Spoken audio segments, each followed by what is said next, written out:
विश्वको सर्वोच्च शिखर सगरमाथाको देश नेपाल भौगोलिक हिसाबमा अन्य देशको दाँजोमा सानो लागे तापनि कला संस्कृति बहुजाति बहुभाषा भेषभूषा र रहनसहनमा निकै नै विशाल छ। प्राकृतिक सांस्कृतिक एवं आध्यात्मिक विविधताले विभूषित छ नेपाल। राणा शासनको बर्बरतादेखि लोकतान्त्रिक गणतन्त्रसम्मको शासन व्यवस्थाको अभ्यास गरिसकेको हाम्रो देश नेपाल सदियौंदेखिका दुःख र अप्ठ्याराहरूलाई पार लगाउँदै अग्रगमनतर्फ अघि बढिरहेको छ। नेपालको राजधानी काठमाडौँ र काठमाडौँसँगै सिमाना जोडिएको धादिङ जिल्ला पनि केही यस्तै छ। जति विभूषित छ नेपाल देश त्यति नै सुसज्जित छ धादिङको परिवेश। विविधतामा एकता यहाँको समुदायको पर्याय झैं बनेको छ। बागमती प्रदेश अन्तर्गत पर्ने प्रकृतिले भरपूर सुन्दरता दिएको यो नेपालकै एक सुन्दर पहाडी जिल्ला हो। मनमोहक प्राकृतिक सम्पदाले भरपूर यस जिल्ला धार्मिक सांस्कृतिक एवं जैविक विविधतामा धनी छ। धादिङ जिल्लामा 11वटा गाउँपालिका र 2वटा नगरपालिकाहरू रहेका छन्। नेपाल संघीय संरचनामा प्रवेश गरेपछि बनेको धादिङका गाउँपालिकाहरू मध्येको ज्वालामुखी गाउँपालिका अत्यन्तै सुन्दर गाउँपालिका हो। साबिकको मैदी, ढोला, खरी र चैनपुर गाउँ विकास समिति समाहित भएर ज्वालामुखी गाउँपालिकाको प्रारूप तय भएको छ। यस ज्वालामुखी गाउँपालिकाको पूर्वमा नीलकण्ठ नगरपालिका, पश्चिममा बुढी गण्डकी नदी। यो हाल निर्माणाधीन राष्ट्रिय महत्त्वको आयोजना 1200 मेगावाटको बुढी गण्डकी जलविद्युत आयोजना क्षेत्र हो भने उत्तरमा त्रिपुरा सुन्दरी गाउँपालिका र दक्षिणमा सिद्धलेक गाउँपालिका पर्दछ। सुन्दर ज्वालामुखी गाउँपालिकाको वडाहरू मध्येको गाउँ ज्वालामुखी वडा नम्बर 1। अन्य वडाहरू झैं आफैमा विविधताले भरपूर र मनमोहक वडा हो।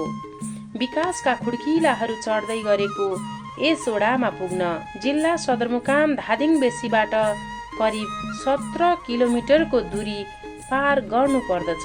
पूर्वमा ज्वालामुखी गाउँपालिकाको वडा नम्बर 2, उत्तरमा वडा नम्बर 5, पश्चिममा बुढी गण्डकी नदी र दक्षिणमा सिद्धलेक गाउँपालिकाको मध्यमा अवस्थित यस ज्वालामुखी वडा नम्बर 1 साबिकको मैदी गाउँ विकास समितिको वडा नम्बर 8 र 9 समाहित भई बनेको वडा हो।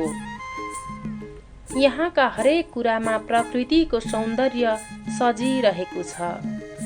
परेवा छाँगो नामले चिनिने सुन्दर झरना, हिउँद बर्खा हरेक समयमा आफ्नै गतिमा झरिरहेको छ। यसको समीपैमा बहने खोला र इतिहास बोकेको खड्करे रह यसै वडामा पर्दछन्। यी झरना र रहका आफ्नै किम्बदन्तीहरू रहेका छन्। स्वर्गका कहानीमा सुनिने सुन्दरतालाई मात दिने यी र यस्ता प्रकृतिका अनुपम उपहारहरूले सजिएको छ ज्वालामुखी गाउँपालिकाको वडा नम्बर 1।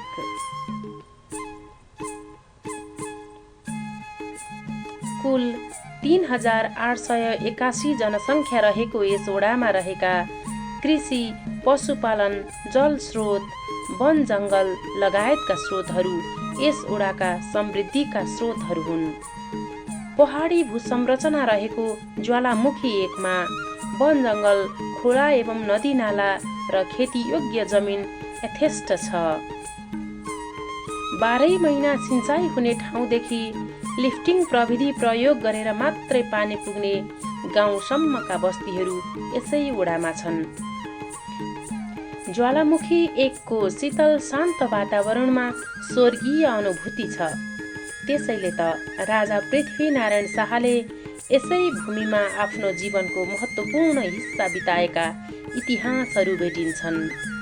ज्वालामुखी गाउँपालिकाको मैदीकोटमा अवस्थित यस खड्गदेवी मन्दिर राष्ट्र निर्माता पृथ्वीनारायण शाहको व्रतबन्ध स्थल हो। साथै यसै ओडामा अवस्थित यो वैष्णवी देवी मन्दिरमा राजा पृथ्वीनारायण शाहले चुडा कर्मको क्रममा सुनाइने मन्त्र सुनेको इतिहासहरू छन्।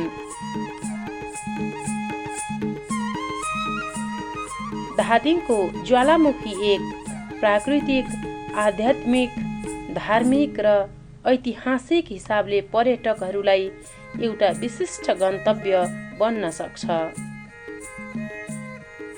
विक्रम सम्वत 2074 सालको जननिर्वाचनपछि नयाँ नेतृत्व फेरिएसँगै यहाँ पनि स्थानीय सरकार बन्यो,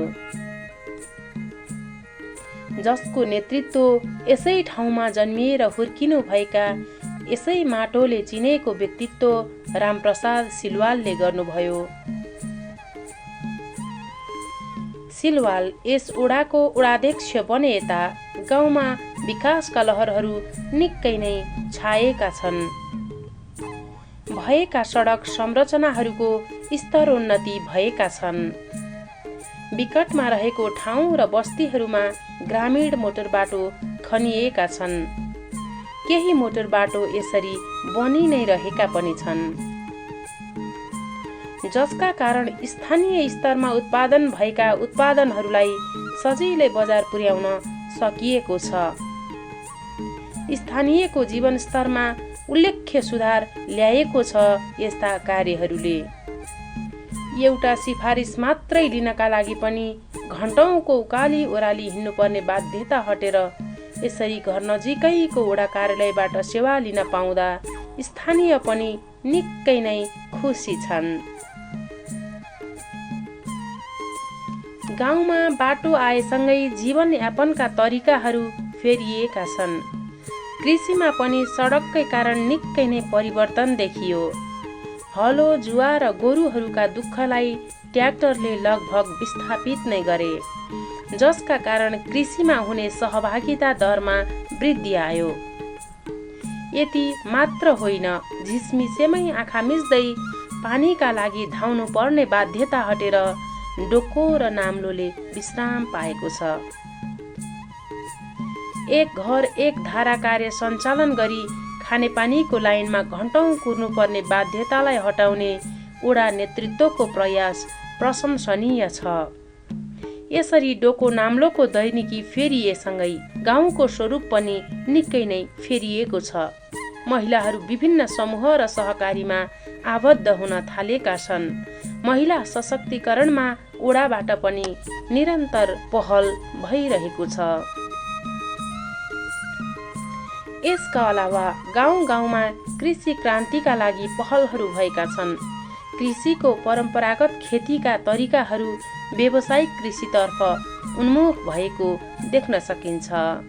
यी सम्पूर्ण काममा ज्वालामुखी गाउँपालिका वडा नम्बर 1 ले किसानहरूसँग हातेमालो गरेको छ। वडाले स्थानीय कृषकसँग समन्वय गरी प्लास्टिक टनेला निर्माण गरेको छ, जसमा हजारौंको संख्यामा कागती लगायतका बिरुवा उत्पादन गरिएको छ। यसरी उत्पादन भएको बिरुवाहरू स्थानीय ओडाका कृषकहरूलाई अनुदानमा वितरण गर्ने व्यवस्था पनि ओडाले नै मिलाएको छ। नमस्ते, म ध्रुव सिलवाल, ज्वालामुखी 1 आमडाँडाबाट। म चाहिँ ध्रुवतारा कृषि फर्मको सञ्चालक। मैले चाहिँ यो चाहिँ ध्रुवतारा कृषि फर्मलाई चाहिँ ओडाले चाहिँ करिब 4 लाख रुपियाँ चाहिँ सहयोग गर्नुभएको थियो। त्यसमा चाहिँ मैले आधुनिक नर्सरी टनेल निर्माण गरेर त्यसमा चाहिँ मैले सुन कागतीको नर्सरी राखेँ। सुन कागतीको नर्सरी राखेर मलाई चाहिँ पहिलो वर्ष मैले करिब 5000 बिरुवा चाहिँ 1 नम्बर वार्डलाई नै वितरण गरेँ 75% अनुदानमा। त्यसमा पनि अझ मेरो चाहिँ बिरुवा अझै बाँकी भएको छ। यसमा चाहिँ वडाले अझ सपोर्ट गरेर 1 नम्बरका किसानहरूलाई चाहिँ पूर्ण रूपमा अनुदान दिएर वितरण गरेदेखि धेरै राम्रो हुन्थ्यो। बाँझो जमिनमा लिची खेती, एभोकाडो अर्थात् घिउफलको खेती, अम्बा, कागती, केरा, अमृसो लगायतका खेती यस ओडाभित्र भएका छन्। पक्की सिँचाइ पोखरी एवं प्लास्टिक पोखरी निर्माण गरी खेतीपाती गरिएको छ। यसका अलावा व्यावसायिक तरकारी खेती, बाख्रा पालन, कुखुरा पालन, बङ्गुर पालनका साथै गाई, भैँसी, बाख्रा पालन लगायतका पशुपालन व्यवसाय यस ओडामा गरिँदै आएको व्यवसायहरू हुन्। बुढी गण्डकी नदी किनारमा रहेको यस ओडामा माछा पालनको पनि उत्तिकै सम्भावना रहेको छ। यस क्षेत्रमा वन जङ्गल र चरन क्षेत्र रहेको हुनाले पशुपालनका मजबुत सम्भावनाहरू छन्। कृषि व्यवसायतर्फ खाद्य बालीमा धान, मकै, कोदो र गहुँ उत्पादन हुन्छ भने अन्य बालीहरूमा अदुवा खेती, पिँडालु खेती, मास, मुसुरो, भटमास, बोडी, राजमा लगायतका गेडागुडीहरूको समेत खेती हुने गर्दछ। प्रशस्त मात्रामा तोरी खेती हुने टारहरूमा मौरी पालनको पनि सम्भावना उत्तिकै छ।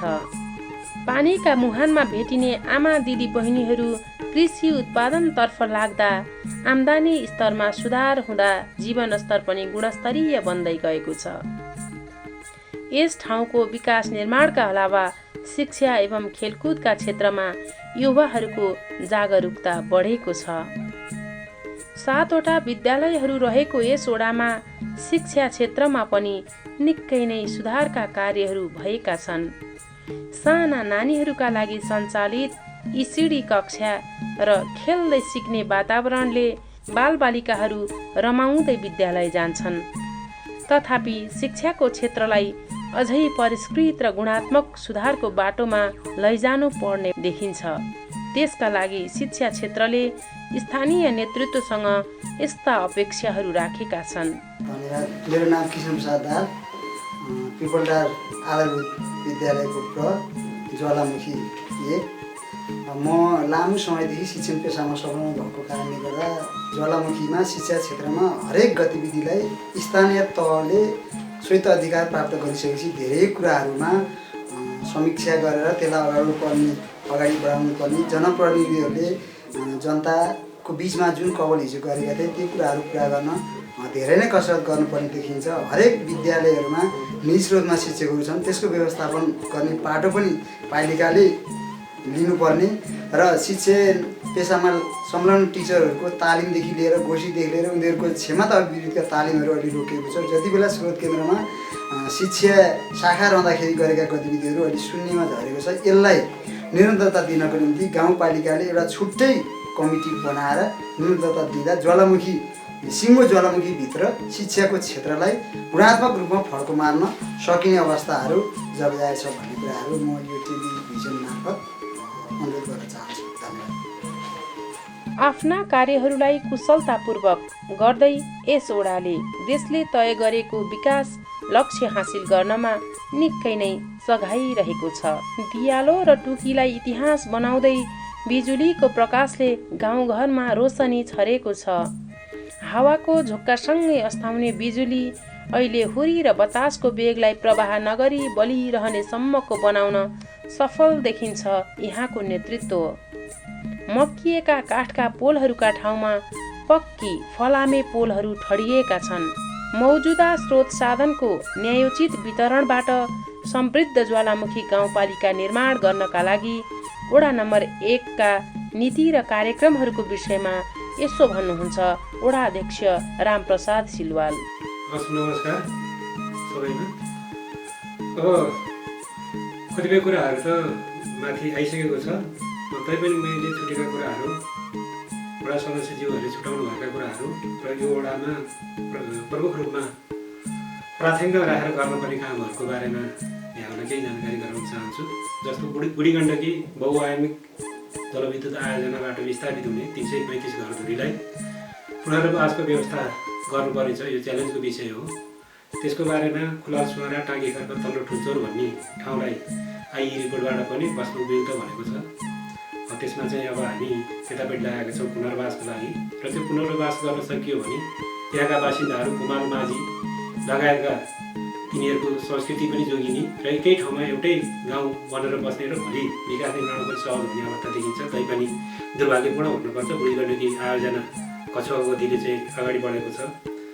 त्यसै गरी अब यो आयोजना सम्पन्न हुने बित्तिकै पर्यटनको घुइँचो लाग्ने हुनाले पर्यटन पूर्वाधारको विकासमा हामी लागेका छौँ। त्यसको लागि कालिका होमस्टे डुवार्थोक, मगरगाउँको होमस्टे छापथोक लगायतका केही बस्तीलाई चाहिँ हामी होमस्टे सञ्चालन गर्नको लागि पूर्वाधार तयारमा चाहिँ बाटो ग्राभल गर्ने कामहरू भइरहेको छ। अब सहयोगी संस्था विकास अभियान धादिङ नेपालको साझेदारीमा हाम्रो यो वार्डमा 165वटा टोयलेट बाथरुम निम्न आय भएका घर परिवारलाई चाहिँ निर्माण गर्दैछौँ। 200वटा कोट सुधार कार्यक्रम ल्याउँदैछौँ। 200जनालाई कृषि उद्यमी बनाउँदैछौँ। विद्यालय भवन निर्माण गरिरहेका छौँ। देवीथान खानेपानी आयोजना भनेर 114 घर परिवारलाई लगभग 90 लाखको हाराहारीमा लिफ्टिङ खानेपानी सुरुवात भइरहेको छ।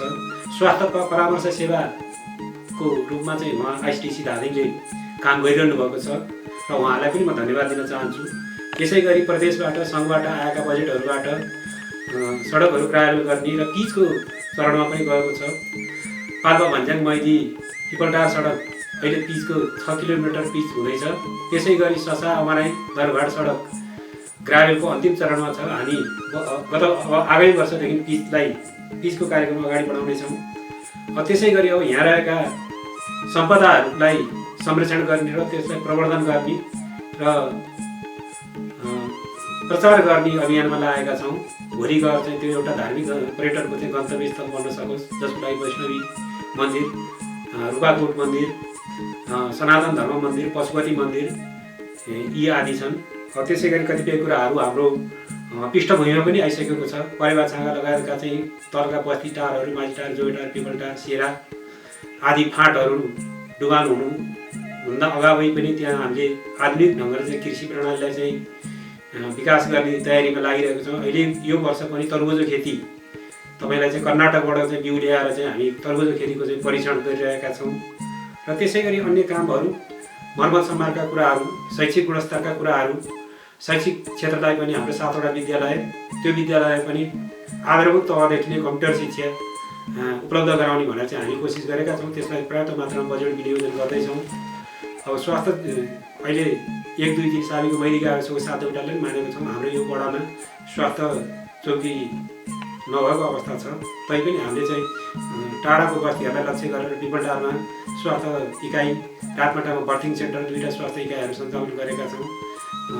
तैपनि हामी सुरुको वर्ष र यो हामीले चाहिँ गणतन्त्रलाई संस्थागत गर्दै र अभ्यास पनि गर्दै आएको कारणले धेरै कामहरू गर्न बाँकी छ। तैपनि अहिलेसम्म गरेका कामबाट आम 1 नम्बरका बासिन्दा जनता, आदरणीय आमाबा, दाजुभाइ, दिदीबहिनीहरू सन्तुष्ट भएको मैले महसुस गरेको छु। र यो अहिले 4 वर्षको हाराहारीमा हाम्रो वडाबाट गरिएका कार्यहरूको सम्पादन जुन ढङ्गले भएको छ गरेका छौँ, मलाई पनि सन्तोष लागेको छ। र यो काममा सहयोग गर्नुहुने हाम्रो कार्यालयको टिम, प्रशासन, कम्प्युटर टिम लगायतको वडा सदस्यज्यूहरू, कार्यालय सहयोगी लगायत सल्लाह सुझाव दिनुहुने बेला बेलामा चाहिँ आदरणीय जनहरूलाई हार्दिक धन्यवाद दिँदै समग्र वडाको चाहिँ प्रतिबिम्ब यही नै हो, यही भन्न चाहन्छु। हस्त धन्यवाद।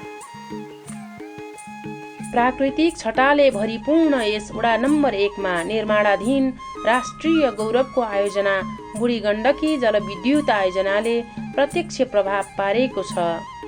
अबका केही वर्षमा यस वडाका प्रमुख खेतीयोग्य टारहरू जलाशयमा परिणत हुने एउटा पाटो रहेको छ भने सोही कारणले बढ्ने पर्यटन प्रवर्धनको सम्भावना प्रचुर रहेको छ। वडा नम्बर 1 दरिलो पर्यटकीय सम्भावना बोकेको स्थान हो। ज्वालामुखी 1 को सामिप्यमा बहने बुढी गण्डकी नदीको अविरल बहावका कारण देखिने सौन्दर्यता, चारैतिर देखिने वन जङ्गल र हरियाली, नजिकबाट निहाल्न सकिने हिम श्रृङ्खलाहरू र टारहरूको मनमोहक दृश्य तथा संस्कृतिका रूपमा रहेको मन्दिरहरू लगायतका धार्मिक एवं पुरातात्विक सम्पदाले यस वडाको पर्यटकीय सम्भावनाहरूलाई प्रचुर मात्रामा झल्काइरहेको छ। यति मात्र होइन, निर्माणाधीन बुढीगण्डकी जलविद्युत आयोजना सम्पन्न पश्चात बन्ने जलाशयमा जलयात्राको व्यवस्थापन गरी यस वडा नम्बर 1 को आन्तरिक आय वृद्धि हुने प्रचुर सम्भावना रहेको छ। स्थानीय स्रोत, साधन, ज्ञान, सिप र क्षमतालाई परिचालन गरी स्थानीय जनताको आर्थिक, भौतिक र पूर्वाधार विकासको कामलाई गति दिँदै आएको छ ज्वालामुखी वडा नम्बर 1 ले। आगामी दिनमा वडालाई सबल, सक्षम र विकसित गर्न यस ज्वालामुखी वडा नम्बर 1 नै बन्न सकोस्, शुभकामना।